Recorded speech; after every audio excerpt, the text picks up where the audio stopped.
Hello दोस्तों and welcome to Nimbus learning platform powered by engineers academy. मैं आपके लिए लेके आया हूं झारखंड स्टाफ सिलेक्शन कमीशन द्वारा जूनियर इंजीनियर की जो भर्ती निकली है उसका स्टेप बाय स्टेप प्रोसीजर की कैसे उसका फॉर्म भरा जाना है और कहां पे स्टूडेंट्स को फॉर्म भरने में दिक्कतें आती हैं। और उसी के साथ कंप्लीट फॉर्म भरते हुए मैं आपको दिखाऊंगा कि टिल फॉर्म भरने से लेके रजिस्ट्रेशन करने से लेके पेमेंट करने तक हर एक चीज मैं आपको एक्सप्लेन करते चलूंगा। तो ध्यान से देखिए और अपने दोस्तों को भी सजेस्ट करिए कि इस तरीके से फॉर्म भरे जाएंगे। तो देखिए दोस्तों, यह है झारखंड स्टाफ सिलेक्शन कमीशन की वेबसाइट। अगर आपको ये वेबसाइट नहीं भी पता हो कि कैसे खोलनी है तो सिंपली आप गूगल पे लिखिए JSSC जेईई, सबसे ऊपर आ जाएगा झारखंड स्टाफ सिलेक्शन कमीशन। ठीक है, इस पे वेबसाइट पे आप क्लिक कर सकते हैं और वेबसाइट पे क्लिक करते ही कुछ इस तरीके की वेबसाइट आपके सामने आ जाएगी। ये वेबसाइट में आप देखिए इंपॉर्टेंट लिंक्स वाला एक कॉलम होगा लेफ्ट साइड में। ये इंपॉर्टेंट लिंक्स में सबसे पहला ही लिखा हुआ है एप्लीकेशन फॉर्म्स ब्रैकेट में अप्लाई, मतलब एप्लीकेशन फॉर्म्स में अप्लाई करने का लिंक है। ये कुछ इस तरीके से ये वेबसाइट है एप्लीकेशन फॉर्म अप्लाई करने का पेज। अब इसमें देखिए बहुत सारे अलग अलग फॉर्म्स हैं जो झारखंड स्टाफ सिलेक्शन कमीशन द्वारा रिक्रूट किए जा रहे हैं अलग अलग पदों पे। हमारे लिए कौन सा इंपॉर्टेंट फॉर्म है? हमारे लिए जो फॉर्म इंपॉर्टेंट है वो है ऑनलाइन एप्लीकेशन फॉर JDLCCE 2023, मतलब Jharkhand diploma level combined competitive examination 2023। ठीक है, ध्यान से सुनिएगा, JDLCCE 2023 ये है वो फॉर्म जहां पे हमें फॉर्म फिल करना है। इसमें राइट साइड में देखिए अप्लाई नाउ का लिंक लिखा हुआ है और यहां पे अप्लाई नाउ पे आपको क्लिक कर देना है। जैसे आप अप्लाई नाउ पे क्लिक करेंगे आपका इस तरीके से फॉर्म खुल जाएगा, Jharkhand diploma level combined competitive examination JDLCCE 2023।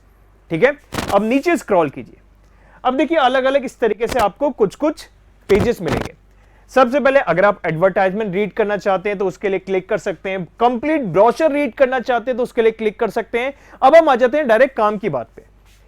Already registered to log in या फिर टू रजिस्टर, मतलब अगर आपने ऑलरेडी झारखंड SSC की वेबसाइट पे रजिस्टर कर रखा है तो आप डायरेक्टली उस लॉगिन आईडी और पासवर्ड से लॉगिन कर सकते हैं। लेकिन अगर आप पहली बार आ रहे हैं, आपने अभी तक रजिस्ट्रेशन भी नहीं किया है, तो आप टू रजिस्टर पे क्लिक करें और उसके सामने जो क्लिक हियर लिखा हुआ है उस पे क्लिक कर दें। मैं आपको स्टार्टिंग से बताने चाह रहा हूं कि अगर आप रजिस्ट्रेशन से स्टार्ट करते हैं तो आप रजिस्ट्रेशन के सामने वाला जो क्लिक हियर लिखा हुआ है उस पे क्लिक करेंगे और रजिस्ट्रेशन का पेज आपके सामने ओपन हो जाएगा। कुछ इस तरीके से है ये रजिस्ट्रेशन का पेज। अब रजिस्ट्रेशन के पेज में क्या क्या डालना है? रजिस्ट्रेशन के पेज में आपको आपका पहला नाम, फर्स्ट नेम, मिडिल नेम और सरनेम ये डालना है। आपका जेंडर आपको सेलेक्ट करना है, डेट ऑफ बर्थ आपको सेलेक्ट करनी है और उसी के साथ साथ आपका मोबाइल नंबर और ईमेल एड्रेस। बस इतनी ही डिटेल्स चाहिए आपके रजिस्ट्रेशन के लिए। ठीक है, इंपॉर्टेंट बात क्या है मैं थोड़ा सा आपको समझा देता हूं। देखिए आपका फर्स्ट नेम तो लिखना ही लिखना है, जहां जहां पे भी स्टार लिखा है वो तो भरना ही भरना है, उसके बिना आप अगले पेज पे नहीं जा सकते। ठीक है, तो फर्स्ट नेम यहां लिखें, मिडिल नेम अगर आपका है तो मिडिल नेम यहां लिखें, सर नेम इधर लिख दीजिए, आपका जेंडर सेलेक्ट कर लीजिए और आपकी डेट ऑफ बर्थ सेलेक्ट करनी है। अब डेट ऑफ बर्थ वही लिखिएगा जो आपके 10th के मार्कशीट पे लिखा हुआ है। ऐसा मैं इसलिए कह रहा हूं क्योंकि आपको भी पता है काफी सारे स्टूडेंट्स होते हैं जिनकी एक्चुअल डेट ऑफ बर्थ कुछ और होती है और डॉक्यूमेंट्स में कुछ और। तो यहां पे वही डेट ऑफ बर्थ पूछी जा रही है जो आपके 10th के मार्कशीट या पासिंग सर्टिफिकेट पे जो डेट ऑफ बर्थ लिखी हुई है वो, और वो डेट ऑफ बर्थ आप इधर डाल दीजिए। ठीक है, फिर आप अपना मोबाइल नंबर डालिए, उसी मोबाइल नंबर को इधर डालिए कंफर्म मोबाइल नंबर में, और एक ईमेल आईडी जो चालू हो, क्योंकि उस ईमेल आईडी पे ही आपका लॉगिन आईडी और पासवर्ड आने वाला है। ओटीपी भी ईमेल आईडी पे आएगा, वन टाइम पासवर्ड। तो ईमेल एड्रेस, उसी ईमेल एड्रेस को दोबारा डालिए। ये दोबारा इसलिए पूछते हैं ताकि पहली बार में भरते हुए कोई एक आध डिजिट आगे पीछे गलत ना हो जाए। तो ईमेल एड्रेस लिखिए, उसी को दोबारा लिखिए और जैसे आप ईमेल एड्रेस पूरा लिख देंगे आपको क्लिक करना है जनरेट ओटीपी पे। एक वन टाइम पासवर्ड ओटीपी आएगा आपके मेल पर और उस ईमेल आईडी पे आए हुए ओटीपी को आप डालेंगे, उसको वैलिडेट करेंगे, तभी आप ये फॉर्म रजिस्ट्रेशन का कंप्लीट कर पाएंगे। ठीक है, चलिए मैं आपको जल्दी से फॉर्म भर के दिखा देता हूं। तो दोस्तों मैंने आपके लिए ये सारा फॉर्म फिल कर दिया है और फॉर्म फिल करने के बाद यहां जनरेट ओटीपी पे क्लिक किया। अब देखिए जैसे ही मैं जनरेट ओटीपी पे मैंने क्लिक किया, अब एक विंडो ओपन हो जाएगी। ये विंडो बता रही है कि please enter the image text in the text box provided and click on the submit OTP. जो कैप्चा लिखा हुआ है ये कैप्चा डालिएगा। अब कैप्चा डालते ही ये देखिए आप यहां पे पूछ रहा है कि आपको यहां पे अपना ओटीपी डालना है। ये ओटीपी कौन सा? जो आपका ओटीपी मेल पर आया है। मेल पे आपके जो ओटीपी आएगा, जो ऑफिशियल ईमेल आईडी आपने लिखी थी उसी ईमेल आईडी पे ओटीपी आएगा, वो ओटीपी यहां डाल के वैलिडेट ओटीपी करना है। ये देखिए गाइस मैंने यहां पे ओटीपी डाल दिया और ओटीपी डालने के बाद जैसे ही मैं वैलिडेट ओटीपी करता हूं, OTP has been validated successfully. Okay कर दीजिए। ओके करने के बाद आई एग्री पे क्लिक कीजिए और यहां पर ये जो भी कैप्चा है उस कैप्चा को आप यहां पे लिख दीजिए। कैप्चा लिखने के बाद रीवेरीफाई पे क्लिक कीजिए और ये पूछेगा कि जो भी डिटेल्स आपने यहां पे भरी थी, कौन कौन सी डिटेल्स? आपका नाम, आपका जेंडर, आपका नाम मतलब first name, middle name, last name, आपका gender, date of birth, mobile number और ईमेल आईडी, इन सभी को आपको यहां पे चेक पे क्लिक कर देना है। ये इसका मतलब है कि आपने ये सारी चीजें दोबारा वेरीफाई कर ली हैं, ये सही है। क्योंकि यहां पे अगर आपने गलत भर दिया तो उस ईमेल आईडी और फोन नंबर को आप दोबारा यूज नहीं कर पाएंगे। करने के बाद आप नीचे यहां सबमिट के बटन पे क्लिक कर दीजिए। जैसे आप सबमिट के बटन पे क्लिक करते हैं पूछते हैं कि क्या सारी इंफॉर्मेशन सही है, ओके पे क्लिक करें और आपका रजिस्ट्रेशन कंप्लीट हो चुका है। ठीक है, रजिस्ट्रेशन कंप्लीट। अब रजिस्ट्रेशन कंप्लीट होने के बाद आप जाएंगे यहां पे go to application. Go to application पे जाइए और कुछ इस तरीके से आप आ जाएंगे हमारे एप्लीकेशन फॉर्म पे। यह है आपका कंप्लीट एप्लीकेशन फॉर्म। अब इस एप्लीकेशन फॉर्म में काम की है ये 4 टैब्स। पहला आपकी पर्सनल डिटेल्स, दूसरे में आपको अपनी क्वालिफिकेशन डिटेल्स डालनी है, तीसरे में वैकेंसी को सेलेक्ट करना है और चौथे में पेमेंट की डिटेल्स को कंफर्म करके पेमेंट की तरफ बढ़ना है। अब मैं स्टेप बाय स्टेप हर एक चीज आपको बताने जा रहा हूं, पर्सनल डिटेल्स से स्टार्ट करते हुए। सबसे पहले आपकी जो डिटेल्स आपने रजिस्ट्रेशन में भर दी हैं वो डिटेल्स यहां पे आ गई हैं। उसके आगे हम चलते हैं। Are you an Indian citizen? Yes पे क्लिक करें। Next, are you a local resident of Jharkhand? इसका मतलब क्या हुआ? अगर आप यस पे क्लिक करते हैं तो आपको डोमिसाइल झारखंड का ही बताना पड़ेगा। मतलब क्या हुआ? जो बच्चे झारखंड के मूल निवासी हैं केवल वही बच्चे are you a local resident of Jharkhand में यस सेलेक्ट करें, क्योंकि उनका डोमिसाइल सर्टिफिकेट, मूल निवास प्रमाण पत्र झारखंड का ही होना चाहिए। अब जो बच्चे झारखंड के बाहर की स्टेट के हैं, चाहे वो कोई भी स्टेट हो, नॉर्थ इंडिया की या साउथ इंडिया की, तो वो बच्चे नो पे सेलेक्ट करें। जैसे आप नो पे सेलेक्ट करते हैं देखिए क्या आया, you are only eligible for U R category, unreserve category.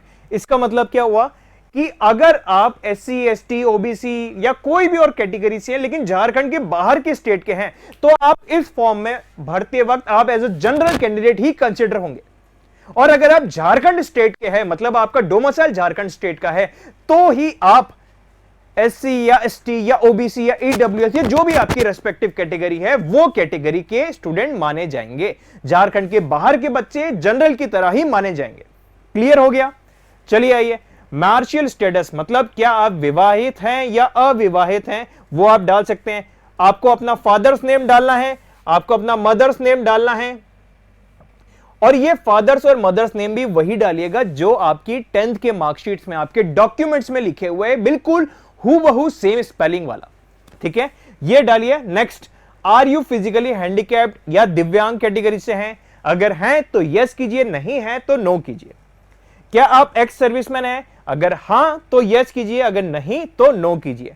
क्या आप स्पोर्ट्स कोटा का यूज करके रिजर्वेशन लेना चाहते हैं? अगर आपने स्पोर्ट्स में स्टेट या नेशनल खेला हुआ है, आपके पास सर्टिफिकेट है, सर्टिफिकेट नंबर है, तो यस कीजिए और वो सारी डिटेल्स भरना।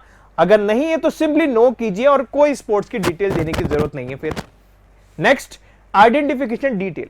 आइडेंटिफिकेशन डिटेल का मतलब कोई भी ऐसा विजिबल जो आंखों से सामने दिख रहा हो, ऐसा कोई मार्क आपके शरीर पे। मार्क का मतलब चाहे कोई कट का मार्क हो, मतलब कहीं चोट लगी हो, कहीं जला हुआ मार्क हो, कहीं तिल हो, ये सब कहलाते हैं आइडेंटिफिकेशन मार्क। अब आपको यहां पे लिखना है इंग्लिश में, तो अगर आपके सीधे हाथ में कोई तिल है तो आप इसको लिखेंगे black mole on right palm. Palm मतलब हथेली, मोल मतलब तिल, ब्लैक मोल मतलब काला तिल। तो अगर आपके सीधे हाथ पे तिल है तो आप लिखेंगे black mole on right palm. और अगर मान लीजिए आपके फोरहेड पे कहीं कट का निशान है, बचपन में कहीं चोट लग गई थी, कट का निशान आ रहा है या टाके लगे हुए हैं, तो आप लिख सकते हैं टाके लगे हुए तो स्टिच मार्क्स ऑन फोरहेड। अगर कहीं जला हुआ निशान है, मान लीजिए आपकी कोहनी पे जलने का निशान है, बचपन में किसी वजह से कोई चोट लग गई होगी या जल गया आपका, तो लिख सकते हैं लेफ्ट एल्बो पे burn marks BURN, burn marks on left elbow. समझ में आ गया? इस तरीके से आपको विजिबल आइडेंटिफिकेशन बताने हैं। इंपॉर्टेंट बात, ये आइडेंटिफिकेशन मार्क विजिबल होने चाहिए जो आप एग्जाम सेंटर पे भी अगर जरूरत पड़े तो बता सको। तो ऐसी जगह पे ना हो जिसको आप खोल के ना दिखा सको। मतलब कोई भी आपके प्राइवेट पार्ट्स पे अगर ऐसे कोई मार्क है तो वो नहीं लिखने हैं। कोई भी ऐसे विजिबल, मतलब हाथों पे, कोहनी तक, गले पे, चेहरे पे ऐसे कोई मार्क जो सामने दिख रहे हो और उसके मार्क की वजह से आपको आइडेंटिफाई किया जा सके कि ये काला तिल यहां लिखा हुआ है, इसके सर पे दिख भी रहा है, इस तरीके से। ठीक है, तो ये विजिबल आइडेंटिफिकेशन मार्क्स आपको लिखने हैं। नेक्स्ट, फोटो आईडी, मतलब आपका ड्राइविंग लाइसेंस या पैन कार्ड या आधार कार्ड या वोटर आईडी या पासपोर्ट या फिर फोटो चिपकी हुई सेंट्रलाइज्ड बैंक की पासबुक, इनमें से कोई भी एक आईडी कार्ड आपका चाहिए और उस आईडी कार्ड का नंबर भी चाहिए। मतलब अगर आप पैन कार्ड सेलेक्ट कर रहे हैं तो पैन कार्ड नंबर लिखिए, अगर आप वोटर आईडी सेलेक्ट कर रहे हैं तो वोटर आईडी लिखिए, अगर आप ड्राइविंग लाइसेंस सेलेक्ट कर रहे हैं तो ड्राइविंग लाइसेंस का नंबर लिखिए। समझ में आया? नेक्स्ट, आपका कॉरेस्पॉन्डेंस एड्रेस। अब ये वही एड्रेस होना चाहिए जो आपके कम्युनिकेशन के लिए यूज हो रहा है। साथ ही साथ अगर आप झारखंड का डोमिसाइल शो कर रहे हैं, मतलब अगर आपका मूल निवास प्रमाण पत्र झारखंड का है तो ये एड्रेस भी झारखंड का ही होना चाहिए। ठीक है, तो यहां पे आप अपना कंप्लीट एड्रेस लिख सकते हैं। एरिया लिखे, विलेज लिखे, कंट्री सेलेक्ट कीजिए इंडिया, कंट्री में अपनी स्टेट सेलेक्ट कीजिए, स्टेट की डिस्ट्रिक्ट सेलेक्ट कर लीजिए और साथ ही साथ पिन कोड भी आप यहां पे डाल दीजिए। ठीक है, नेक्स्ट, क्या आपका परमानेंट एड्रेस और कॉरेस्पॉन्डेंस एड्रेस सेम है? मतलब अभी जो आपने कॉरेस्पॉन्डेंस एड्रेस लिखा, क्या वो वही आपका परमानेंट एड्रेस है? अगर हां तो यस सेलेक्ट कीजिए, ये ऑटोमेटिकली फिल कर देगा, और अगर नहीं तो नो सेलेक्ट कीजिए। समझ में आया? ये था हमारा पर्सनल डिटेल्स वाला फॉर्म। अब अगले पेज पे चलेंगे, क्वालिफिकेशन डिटेल्स। वो कैसे जाएंगे? यहां पे क्लिक नहीं करना, आपको यहां क्लिक करना है सेव एंड नेक्स्ट। जैसे ही आप सेव एंड नेक्स्ट पे क्लिक करते हो आ जाएगा डाटा सेव्ड सक्सेसफुली। ओके पे क्लिक कर दीजिए, ऑटोमेटिकली आप अपनी क्वालिफिकेशन डिटेल्स के पेज पे आ जाएंगे। आ जाइए नेक्स्ट, आपका 10th का कौन सा स्कूल था, स्कूल का नाम लिखिए। वो 10th का स्कूल किस बोर्ड से एफिलिएटेड था वो लिखिए। सीबीएसई बोर्ड, स्टेट बोर्ड, कौन सा आपका बोर्ड था तो वो बोर्ड का नाम लिखिए। स्टेट बोर्ड है तो आपके स्टेट बोर्ड का जो नाम था वो नाम, कौन से बोर्ड का वो नाम पूरा लिखिएगा। फिर कौन से साल में आपने पास किया वो लिखिए। आपका ग्रेजुएशन में परसेंटेज कितना था वो लिखिए। डिवीजन, अब यहां पे बच्चों को कंफ्यूजन होगा। डिवीजन मतलब अगर आपके 60% से ज्यादा थे तो आप फर्स्ट डिवीजन कहलाते हैं, अगर आपके 45 से 60% तक थे तो आप सेकंड डिवीजन कहलाते हैं, और 45 से कम है तो आप थर्ड डिवीजन कहलाते हैं। उस हिसाब से अपना डिवीजन सेलेक्ट कीजिए। और यहां पे date of issue of certificate, मतलब जो आपका 10th का पासिंग सर्टिफिकेट है उस पे डेट क्या लिखी हुई है, वो date of issue of 10th certificate भी आपको यहां पे चाहिए। ठीक है, ये मैंने सेलेक्ट कर लिया। नेक्स्ट, अब आपकी एसेंशियल क्वालिफिकेशन, मतलब आपने डिप्लोमा एग्रीकल्चर में किया है या ऑटोमोबाइल में, सिविल में किया है, इलेक्ट्रिकल में या मैकेनिकल में, या डिप्लोमा और आईटीआई इन इलेक्ट्रिकल है, या फिर आईटीआई प्लम्बिंग या माइनिंग इंजीनियरिंग। तो आपकी कौन सी एसेंशियल क्वालिफिकेशन से आप ये फॉर्म भर रहे हैं वो सेलेक्ट कर लीजिए। एग्जांपल के तौर पे मैं डिग्री/डिप्लोमा इन सिविल इंजीनियरिंग सेलेक्ट कर लेता हूं। किस कॉलेज से या किस इंस्टीट्यूट से मैंने डिग्री या डिप्लोमा किया सिविल इंजीनियरिंग में वो नाम लिखिए। वो कॉलेज कौन सी यूनिवर्सिटी से एफिलिएटेड था वो लिखिए। नेक्स्ट, कौन से साल में आपने पास किया वो लिखिए, और परसेंटेज क्या था आपके ग्रेजुएशन में वो लिखिए। मैंने एक सैंपल के तौर पे साथ साथ भरते जा रहा हूं, और जब ये सारी चीज फिल हो जाए तो लिखिए, क्लिक करें यहां पे सेव एंड नेक्स्ट पे। जैसे ही आप सेव एंड नेक्स्ट पे क्लिक करेंगे आप आ जाएंगे इसके नेक्स्ट पेज पे जहां पे आपको वैकेंसी सेलेक्ट करनी है।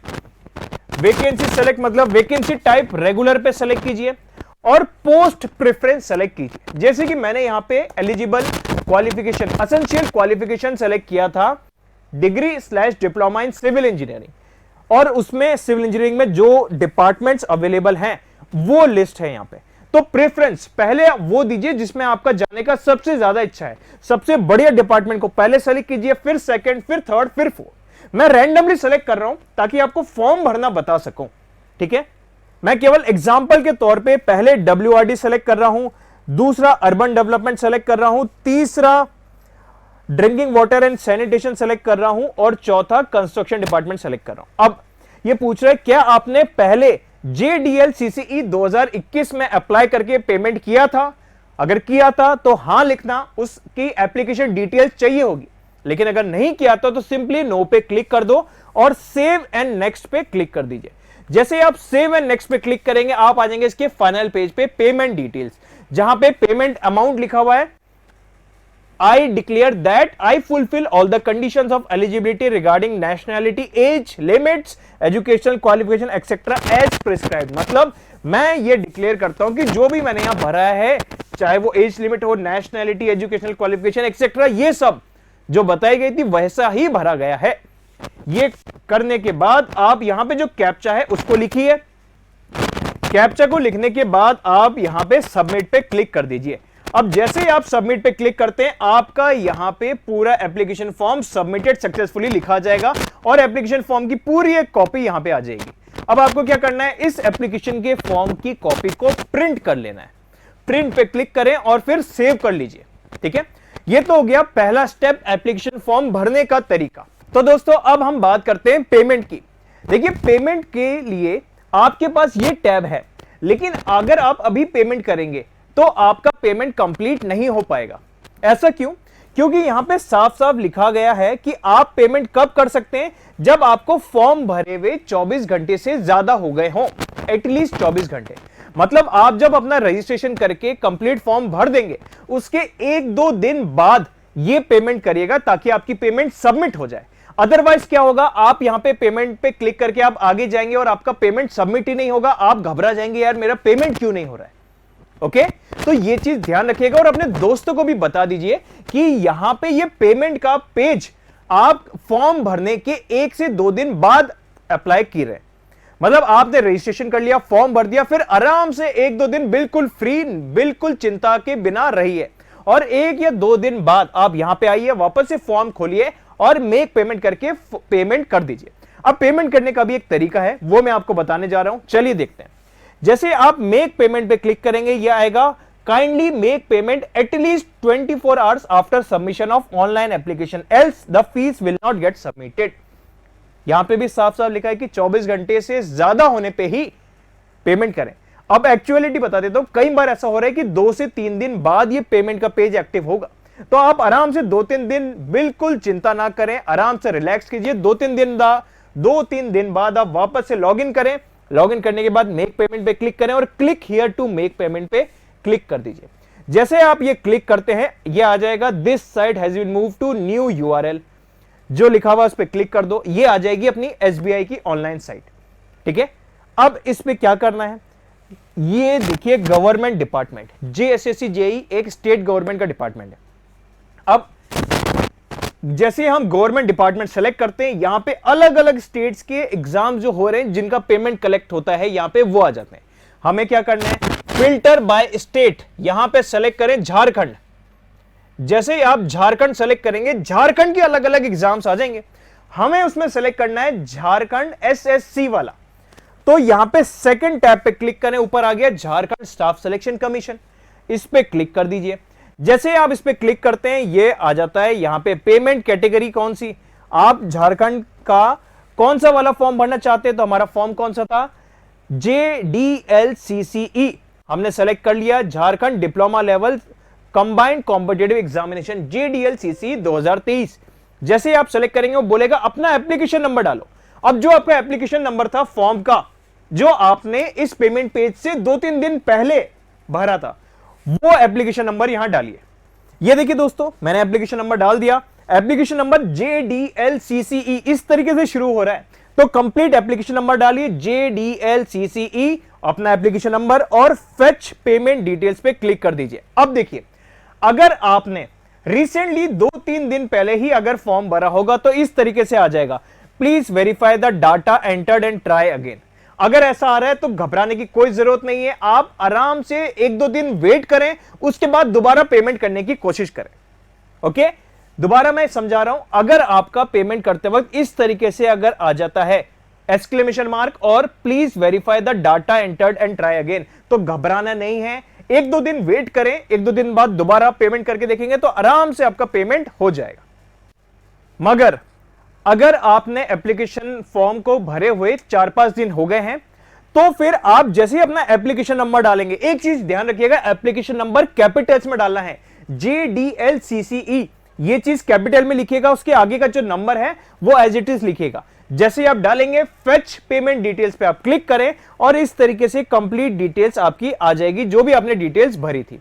ओके, नेक्स्ट, अब आप एक इंडिविजुअल हैं या ऑर्गेनाइजेशन, ऑफ कोर्स आप एक सिंगल कैंडिडेट हैं, तो यहां सेलेक्ट कीजिए, आपका जो नाम आपने लिखा था वो नाम यहां पे सेलेक्ट कीजिए, आपका मोबाइल नंबर यहां डालिए, आपकी डेट ऑफ बर्थ यहां से सेलेक्ट कीजिए और अपनी ईमेल आईडी भी यहां पर डेट ऑफ बर्थ के नीचे डाल दीजिए। जैसे भी आप ये सारी चीजें डालते हैं, I have read and agreed to the terms and condition, और जो यहां पे कैप्चा लिखा है उसको भी यहां डाल दीजिए। तो दोस्तों, कुछ इस तरीके से भरा जाएगा हमारा झारखंड SSC JEE का ये ऑनलाइन फॉर्म जूनियर इंजीनियर के लिए। और अगर आपके मन में कोई भी और डाउट हो या आप अगर किसी भी स्टेज पे अटक गए हो फॉर्म भरते हुए, तो इस वीडियो के नीचे कमेंट करके पूछ सकते हैं। और अगर आपको ये वीडियो अच्छा लगा तो सबसे पहले तो वीडियो को लाइक करें, चैनल को सब्सक्राइब करें और अपने दोस्तों को भी ये वीडियो फॉरवर्ड करें कि देखो इस तरीके से झारखंड SSC जूनियर इंजीनियर का फॉर्म भरा जा रहा है। और फर्दर अपडेट्स के लिए जुड़े रहिए निम्बस लर्निंग प्लेटफॉर्म से। Thank you and have a nice day.